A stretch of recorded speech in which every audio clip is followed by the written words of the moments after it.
오늘은 창세기 26장 끝에 부분부터 27장에 있는 말씀을 제가 다 읽지는 않았지만 본문이 해당이 됩니다. 다음 주까지. 눈이 어두워진 이삭이라는 제목으로 말씀을 드리겠습니다. 여러분, 사람은 누구나 할 것 없이 눈에 보이는 것, 손에 만져지는 것을 좋아합니다. 이걸 또 복이라 그래요. 제가 유년 시절 주일학교 다닐 때 추수감사주일 되면 이 강단에 온갖 곡식들, 과일들 이런 게 여기 가득 쌓아놨어요. 농촌이었거든요. 그래서 추수감사절은 이렇게 교회 가면은 기분이 좋아요. 여기 먹을 게 잔뜩 있거든요. 사람은 누구나 그렇습니다. 눈에 보이는 걸 복이라고 생각하지, 안 보이는 걸 복이라고 생각하지 않아요. 손으로 만져지는 걸 복이라고 생각합니다.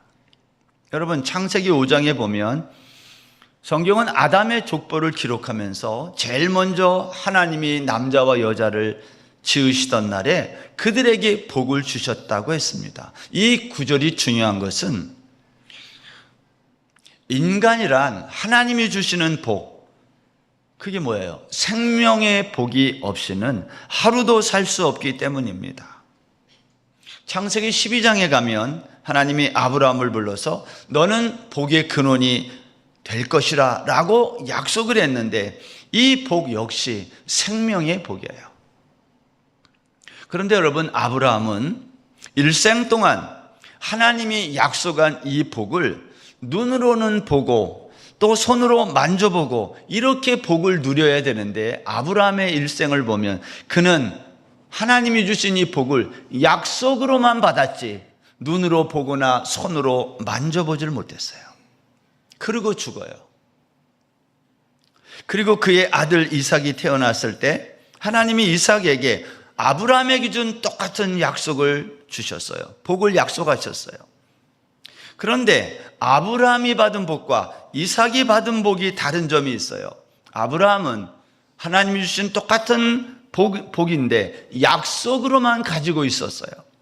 그런데 이삭은 하나님이 주신 그 약속의 복을 눈으로 보고 손으로 만져보는 복으로 경험한 거예요. 그게 뭐예요? 증거가 그랄 땅에서 농사를 졌는데 그 해에 100배의 수확을 거두고 마침내 거부가 됐다는 거예요.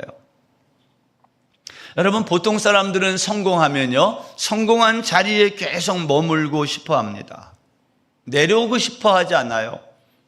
그런데 이삭은요, 성공한 그랄 땅에서 그 성공의 땅을 뒤로 한 채 이사를 갔어요. 어디로 갔어요?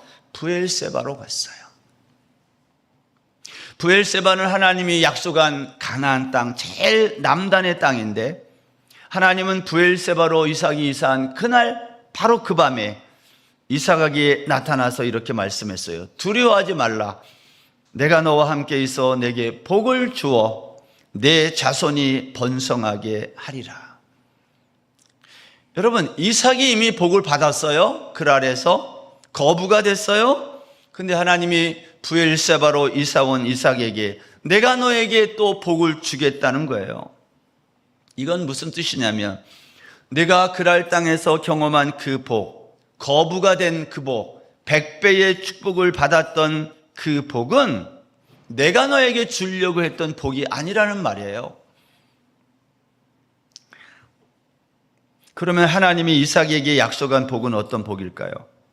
그 복은 우리가 여러 번 앞에서 이미 말씀드린 것처럼 그 복은 영원한 복, 생명의 복인 거예요. 이삭이 이것을 깨달았다는 거예요.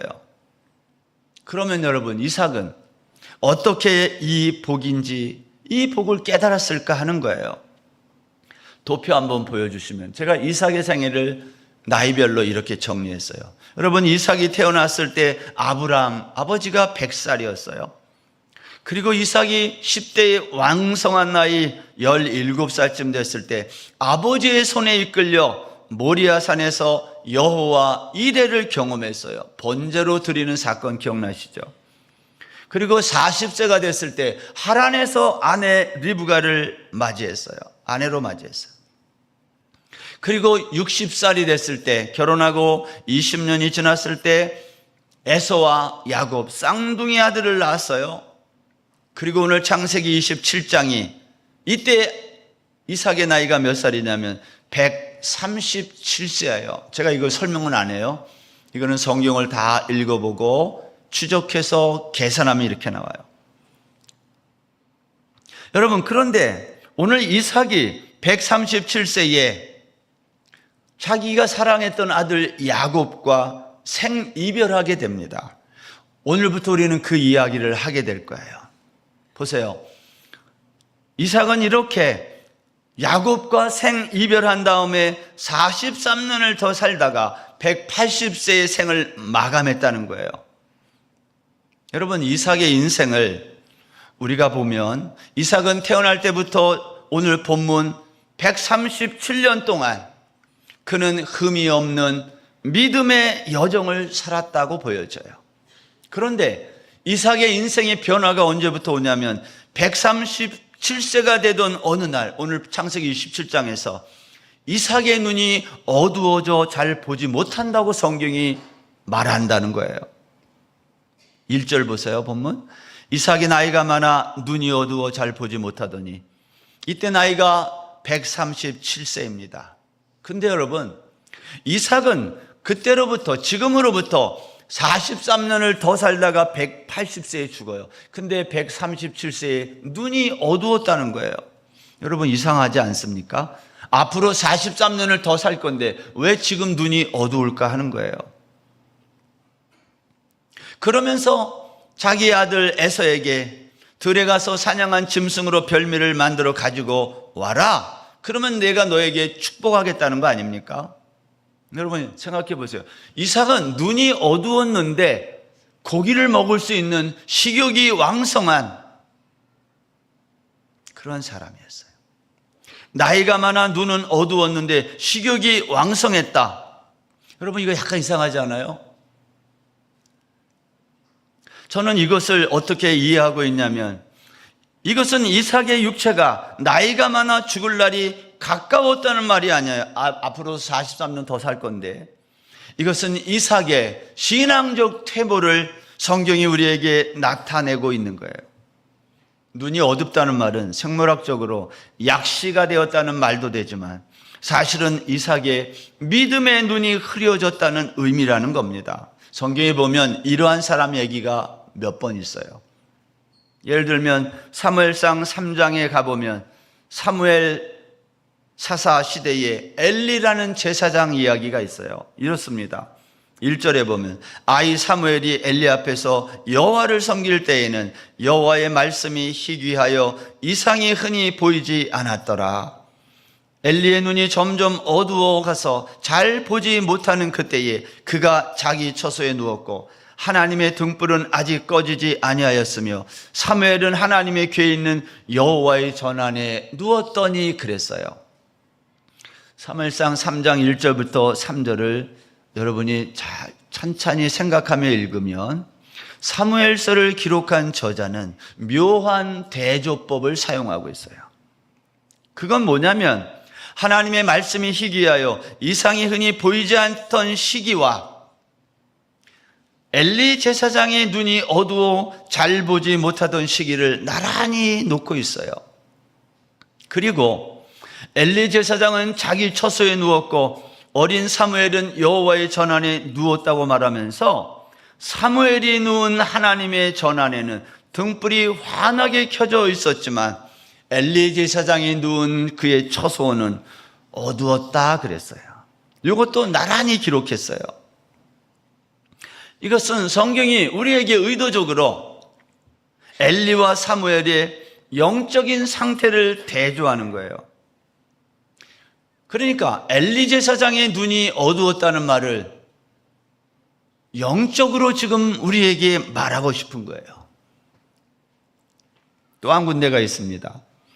신명기 34장 7절에 가면 모세가 죽을 때 나이가 120세였는데 눈이 흐리지 아니했고 기력이 쇠하지 아니했다라는 말씀이 있어요. 여러분, 이것은 모세가 죽음의 목전에 이르렀을 때까지 그는 튼튼했다는 말이에요. 강건했다는 말. 그런데 정말 모세가 나이가 120살이 됐을 때 죽음 직전까지 이렇게 건강하고 강건했는데 육체가 정말 그랬다는 말일까? 저는 그것을 모세의 강건함을 육체가 강건할 수도 있지만 사실은 영적으로 강건했다는 말로 이해하고 싶어요. 성경은 우리의 육체의 약해짐을 영적인 약해짐과 이렇게 비교하고 때로는 대조하여 말하고 있기 때문이에요. 따라서 성경에서 눈이 어두웠다는 것은 나이가 들고 쇠약했다는 말이기보다는 이것은 신앙적인 퇴보를 말한다는 거예요. 이삭은 아직도 43년을 더 살 거거든요. 근데 벌써부터 죽음을 준비해요. 이거 조금 이상해요.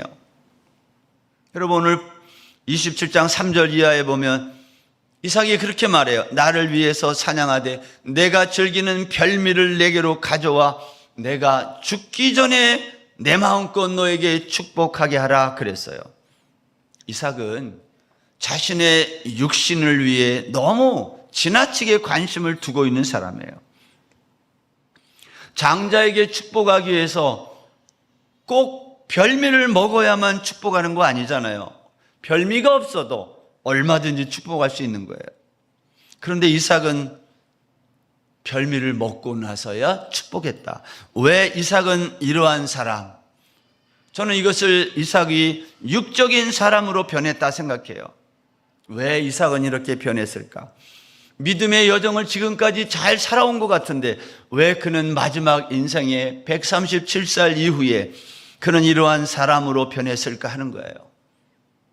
그랄 땅에서 농사를 해서 100배의 기적을 경험하고 그것을 뒤로하고 약속의 말씀을 따라 브엘세바로 이주했던 영적인 이삭이 오늘 왜 이렇게 육적인 사람이 된 것일까 하는 거예요. 저는 오늘 성경을 그렇게 생각하고 찾아봤어요. 그 이유가 있어요. 그 이유는 이삭이 하나님의 말씀을 떠났기 때문입니다. 여러분, 사람의 관심이 의식주와 같은 육신적인 것에만 치우치기 시작하면 그 사람은 영적인 분별력이 떨어지게 돼요. 예를 들어서 일주일 내내 영화나 드라마 이러한 것에 관심이 많아서 늘 그것만 보는 사람은 영적인 일들을 생각할 때는 소홀히 할 수밖에 없어요. 제가 드라마를 열심히 볼 때가 있는데 이때는 예배 가기도 싫더라고요. 이거 더 봐야 되는데 그러면 잠깐 멈추고 예배 드리러 갔다 얼른 오고 예배 끝나자마자 또 와요. 그것도 보려고. 이거는 미국에 있었을 때 얘기예요. 지금은 안 그렇습니다. 여러분, 사람이 내가 이 세상에 어떠한 것에 관심이 많으면요 영적인 일에 소홀히 할 수밖에 없어요. 여러 가지 우리의 삶의 정황이 예배를 가볍게 여기고 소홀히 여길 수가 있습니다. 우리 중에도 그러한 분들이 있을 수 있어요. 직장 일이 너무 바쁘다든지 삶이 너무 여러 가지 문제가 있다든지 하면 예배를 소홀히 하게 되지 다른 걸 소홀히 하게 되지 않아요. 그런데 여러분, 예배를 소홀히 하게 되면 어떤 일이 일어나냐면 점점점 하나님과 멀어지게 됩니다. 하나님과 점점 멀어지면 나중에는 어떻게 되냐면 하나님을 멸시하기 시작해요. 이게 거짓말인지 아닌지 알려면 한번 이렇게 해봐요. 예배를 안 드려보고 그럼 점점 하나님과 멀어지게 되고 나중에는 하나님이 싫어 멸시하게 돼요. 신앙생활의 태도가 중요한 이유가 여기에 있습니다. 여러분, 제가 어렸을 때 기억인데 저희 어머니가 아버지가 월급을 타오면 얼마 되지도 않지만 그걸 받으면 그 자리에서 하는 일이 있어요. 제가 아주 어렸을 때인데 그걸 다 봤는데 기억이 나요. 그런데 어머니가 월급 봉투를 받으면 그것을 다 이렇게 나눠요. 이거는 애들 학비, 생활비, 헌금 이렇게 나눌 때 우리 어머니가 늘 제일 먼저 했던 게 헌금할 돈을 찾아요. 그 봉투에서. 근데 늘 골랐어요. 새 돈으로. 그 중에서 새 돈. 새 돈은 가치가 더 있나요? 똑같아요, 돈의 가치는. 그렇지만 우리 어머니는 늘 새 돈을 골라서 그것을 헌금할 것을 따로 놓고 나머지 것 가지고 다른 것에 이렇게 쓰던 것이 기억나요. 사무엘상 2장 30절 한번 보세요. 그러므로 이스라엘의 하나님 나 여호와가 말하노라. 내가 전에 내 집과 내 조상의 집이 내 앞에 영영히 행하리라 하였으나 이제 나 여호와가 말하노니 결단코 그렇게 아니하리라. 나를 존중히 여기는 자를 내가 존중히 여기고 나를 멸시하는 자를 내가 경멸히 여기리라. 하나님을 존중해 보세요. 그러면 하나님이 여러분을 존중히 여기실 거예요. 하나님을 멸시하면 하나님이 우리를 멸시한다는 거예요. 말라기 1장 8절에 가보면 하나님을 멸시한 이야기를 이렇게 썼어요. 만군의 여호와가 이르노라. 너희가 눈먼 희생으로 드리는 것이 어찌 악하지 아니하며 저는 것 병든 것으로 드리는 것이 어찌 악하지 아니하냐. 이제 그것을 너희 총독에게 드려보라. 그가 너를 기뻐하겠느냐, 너를 간합하겠느냐. 사람이 새 옷을 사면 그 새 옷을 제일 처음 언제 입습니까? 보통 중요한 날 입잖아요. 저도 오늘 이 옷을 새 옷으로 입었어요. 색깔이 달라졌잖아요. 지난주 이러고. 관심 없죠? 목사님은 늘 같은데 뭐. 지난주랑 오늘 다른 옷인데 지난주일날 갔더니 지난주에 우리 아내가 이걸 드라이를 맡겼다가 이걸 포장해가지고 걸어놨더래요. 옷걸이에. 그래서 오늘 아침에 일어났더니 이거 입고 가려는 거예요. 아무 때나 입어도 되지만 우리 아내 생각은 주일날 그래도 새 옷을 입고 가는 게 좋겠다는 거예요. 여러분, 제가 여러분이 하나님 앞에 헌금을 드릴 때 새 돈으로 드려라, 교회 올 때 새 옷을 입어라, 그렇게 하라는 말이 아닙니다. 신앙생활은 태도가 중요해요. 마음이 없는데 어떻게 행동이 나와요? 그 사람이 말하는 한마디 행동을 보면 그 사람의 신앙이 짐작이 가는 거예요. 이삭은 눈만 흐렸지 몸의 다른 부분은 문제가 없었어요. 그러나 이삭은 눈이 흐린 것을 너무 과대하게 생각하여 자신의 때가 다 되었다고 말합니다. 그러나 사실 이삭은 육신의 눈이 흐려진 게 아니라 영적인 눈이 흐려진 거예요. 이것이 하나님의 말씀으로부터 떠났다는 증거라는 거예요. 여러분, 신앙의 태도가 똑같아요. 신앙의 태도를 보면 하나님의 말씀을 떠났는지 붙어 있는지가 드러나니까. 창세기 25장에서 이삭은 아내 리브가가 두 아이를 임신하고 있을 때 하나님이 리브가에게 하셨던 말씀, 큰 자가 어린 자를 섬기리라는 것을 아내를 통해서 이삭이 들었을 거예요. 그런데 사실 이 말씀은 리브가의 마음을 혼란하게 만들었어요. 리브가는 하나님의 뜻이 무엇인지, 무엇이 옳고 무엇이 그른지 모를 때에 기준이 흔들리고 모호해진 거예요. 리브가는 큰 자가 어린 자를 섬기리라는 이 말을 듣고 얼마나 혼란했을까요? 그러면 여러분이 리브가 같으면 이걸 어떻게 해야 돼요? 남편하고 의논해야 되지 않아요? 성경을 읽어보세요. 리브가는 이 사실을 이삭에게 알렸을까? 언제 알렸을까? 없어요. 저는 그래서 이 부분을 보면서 이삭의 부부는요, 의사소통이 잘 안 되었다. 언제? 이삭이 137세 되던 그때부터 어느 순간까지.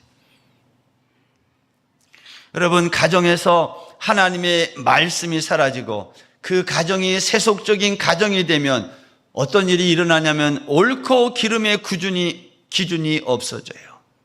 그러면 가족들은 각자 소견에 옳은 대로 판단하고 행동합니다.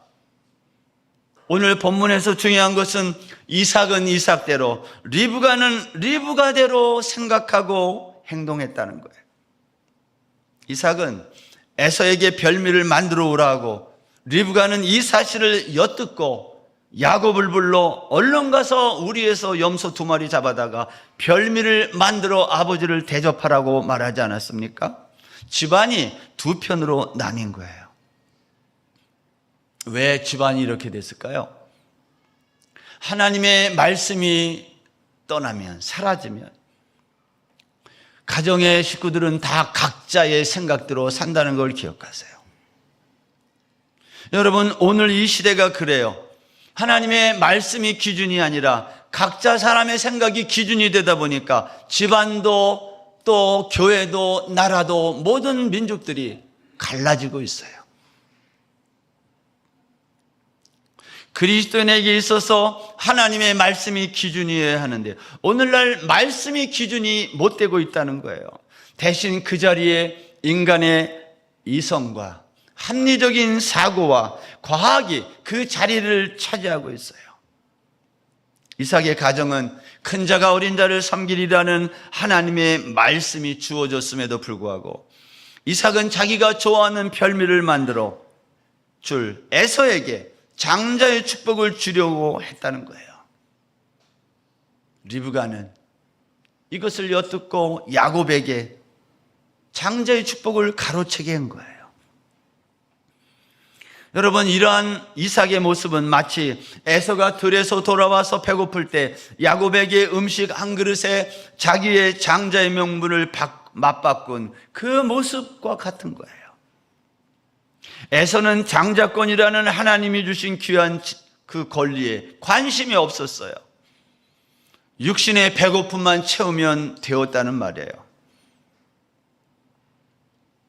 이러한 에서의 삶은요, 오늘 본문 26장 34절 이하에 있는 에서가 40세가 됐을 때 한 여인을 아내로 둘씩이나 맞아들인 것을 보면 에서는 말씀을 떠나 육적인 세속적인 가나안 땅의 평범한 사람처럼 살았다는 것을 보여주는 거예요. 여러분, 이삭의 가족만 이렇다는 말이 아니에요. 저와 여러분 누구라도 하나님의 말씀을 떠나면 우리의 기준이 없어지고 진리가 기준이 아니라 분별력이 떨어지고 우리는 세상적이고 육적인 삶을 살게 되는 거예요. 오늘 5절에 보면 이삭이 그의 아들 에서에게 말할 때에 리브가가 들었더니 리브가가 그의 아들 야곱에게 말하여 이르되, 이렇게 돼 있어요. 여러분 보세요. 이삭은 에서하고 얘기하고 리브가는 야곱하고 얘기해요. 하나님의 말씀을 들은 리브가는 이것을 남편 이삭에게 말하고 하나님의 뜻을 같이 구했어야 옳았어요. 그러나 리브가는 하나님의 뜻을 같이 구하지 않고 그 대신 이 말씀을 이루기 위해 남편 이삭을 속이기 시작했어요. 리브가는 야곱에게 별미를 만들어 가져오게 하고, 여러분 오늘 본문 27장 11절에 보면 이러한 행동을 지켜보던 야곱이 이상하니까 어머니 리브가에게 이렇게 말해요. 야곱이 그 어머니 리브가에게 이르되, 내 형 에서는 털이 많은 사람이요 나는 매끈매끈한 사람인즉 아버지께서 나를 만지실진데 내가 아버지의 눈에 속이는 자로 보일지라 복은 고사하고 저주를 받을까 하나이다. 무슨 말이에요? 야곱이 똑똑해요. 아버지 속일 수 없다는 거예요. 이거 들통나면 오히려 복은 고사하고 저주를 받을 거라는 겁니다. 그때 어머니 리브가가 뭐라 그래요? 어머니들 잘 들으셔야 돼요. 리브가가 이렇게 말해요. 내 아들아, 너의 저주는 내게로 돌리리니 내 말만 따르고 가서 가져와라. 무슨 말이에요? 리브가가 나쁘다는 게 아니라 리브가는 자기의 길을 가는 사람이에요. 이걸 고집이라 그래요. 내가 옳다는 거예요. 너는 내가 시키는 대로만 하라는 거예요. 가정에서 아무리 어린아이라도 아이들이 하는 말도 잘 들어야 되는 이유가 이런 데 있어요. 리브가는 내가 하나님의 말씀을 들었기 때문에 너희들은 다 조용히 해. 내가 들은 말을 내가 이룰 거야. 내가 옳다고 말한 거예요. 여러분, 100세에 얻은 독자 이삭을 모리아산에서 번제로 드리라는 명령을 듣고 오늘 아브라함이 채비를 차리고 떠날 때에 그의 아내 사라가 아무런 존재감을 나타내지 않아요. 보통 어머니 같으면 어떻게 해야 돼요? 이 남자가 미쳤나, 지금 아들을 왜 번제로 들려고 하냐고. 아들을 죽이려면 나를 죽이고 가고서 아마 남편의 허리춤이라도 붙잡고 늘어졌을 거예요. 그런데 창세기 22장을 보면 사라의 그림자도 보이지 않아요. 하나님, 아브라함, 이삭만 등장해요. 아들의 죽음 앞에 아무런 역할을 하지 못했던 사라에 비하여 리브가는 어때요? 큰 자가 어린 자를 섬기리라는 하나님의 말씀이 이루어지는 과정에서 리브가가 결정적인 역할을 하는 거예요. 어떻게? 남편을 속이고 하나님의 말씀을 자기 스스로의 힘으로 이루려는 리브가의 행동. 우리는 오늘 이 리브가의 행동을 어떻게 볼 거냐는 거예요. 여러분, 성경은 참 재미있는 게 리브가의 이와 같은 행동을 정당화하는 여러 가지 표현들이 주변에 기록되어 있어요. 이런 거예요. 첫 번째, 장자권을 소홀히 여긴 에서가 해쪽 속 여인들과 결혼한 사건을 기록했어요. 이게 무슨 말이에요? 에서의 그러한 이방 여인들과의 결혼하는 것을 통해 에서에 대하여 성경을 읽는 독자들이 부정적인 생각을 갖게 만드는 거예요. 이거 이미 다 앞에서 설명했습니다. 이방인과 결혼한 이것이 문제가 된 게 아니라 그랬어요. 독자들이 이걸 읽으면서 에서에 대해서 부정적인 이미지를 갖게 만들었다는 거예요, 성경이. 두 번째, 이삭의 시력이에요. 창세기 24장에 가면 이삭이 밧단 아람에서 와가지고 자신의 아내가 될 리브가를 만났을 때 누가 먼저 이삭을 알아보고 리브가를 알아봤어요? 이삭은 몰라봤어요. 근데 리브가가 먼저 알아보고 낙타에서 내려 얼굴을 너울로 가리고 사라의 장막으로 들어갔다 그랬어요. 나이가 많아지자 이삭의 시력이 그때보다 더 많이 약해져 있을 수도 있어요. 만일 이삭의 시력이 정상이었다면 창세기 27장의 이야기는 없었을 수도 있어요. 여러분, 성경이 왜 이러한 이야기들이 이렇게 주변에 깔아놓을까요?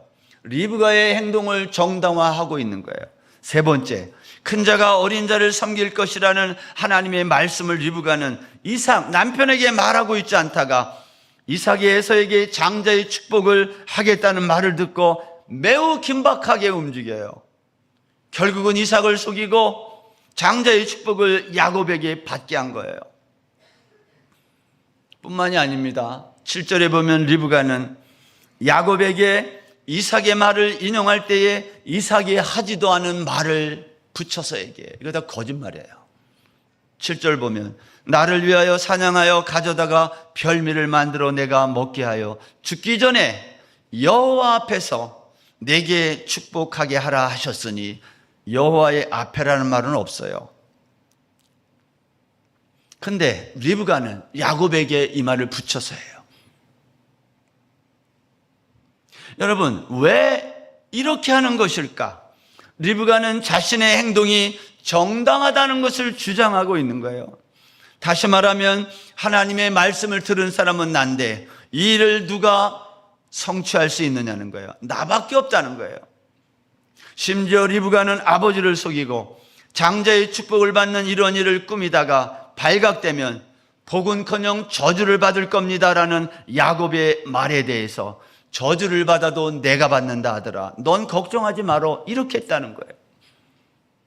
왜 이렇게 리브가는 자신만만할까요? 리브가의 이러한 자신감에 넘치는 말과 행동에는 야곱도 아버지 이삭 앞에서 철저하게 어머니를 따라 거짓말로 일관해요. 창세기 27장 20절에 보면 이삭이 그의 아들에게 이르되 내 아들아 내가 어떻게 이같이 속히 잡았느냐 그가 이르되 아버지의 하나님 여호와께서 나로 순조롭게 만나게 하셨음이니. 거짓말이에요. 우리에서 잡아온 거지. 24절 이삭이 이르되 내가 참 내 아들 에서냐 그가 대답하되 그러하니이다. 여러분, 장자의 권리가 죽 한 그릇과 바꿀 수 있는 것입니까? 남을 속여서 받은 이 축복이 정말 진짜 축복입니까? 만일 야곱의 속임수가 없었다면 하나님의 축복은 어떻게 되었을까요?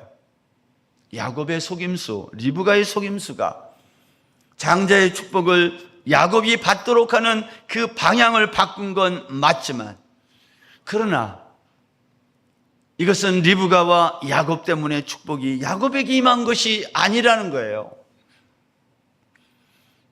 리브가와 야곱이 이삭과 에서를 속이지 않았다 해도 큰 자가 어린 자를 섬기리라는 하나님의 말씀은 그대로 그 말씀의 길을 갔을 거예요. 그런데 리브가와 야곱이 여기에 끼어든 거예요. 에서가 장자권을 죽 한 그릇에 넘긴 것은 하나님을 멸시하는 태도입니다. 장자에게 축복을 하면서 자기가 먹고 싶은 음식을 먹겠다는 이삭의 욕심도 악한 거예요. 하나님의 말씀을 남편에게 알리지 않고 혼자 간직한 채 그 말씀을 이루려고 했던 리브가의 이 음모, 거짓말 역시 악한 것입니다. 어머니의 음모에 가담하여 아버지 속이고 장자의 축복을 가로채 받은 야곱의 행동도 악한 거예요. 이삭의 온 가족이 서로 소통하지 않았어요. 편애했어요. 왜냐? 하나님의 말씀을 떠났기 때문에. 그런데 여러분, 하나님은 이런 이삭의 가정의 모든 악함을 그대로 사용하셔서 당신의 뜻을 이루고 계시다는 거예요. 사람들이 여기에서 혼동해요. 아, 이래도 되는 거구나. 그게 아니다 그 말이에요. 우리가 기억해야 될 것은 하나님의 말씀이 성취되었다 해서 속임수로 축복을 빼앗은 이삭의 가정에서 일어난 이 악함이 정당화되지 않는다는 말이에요.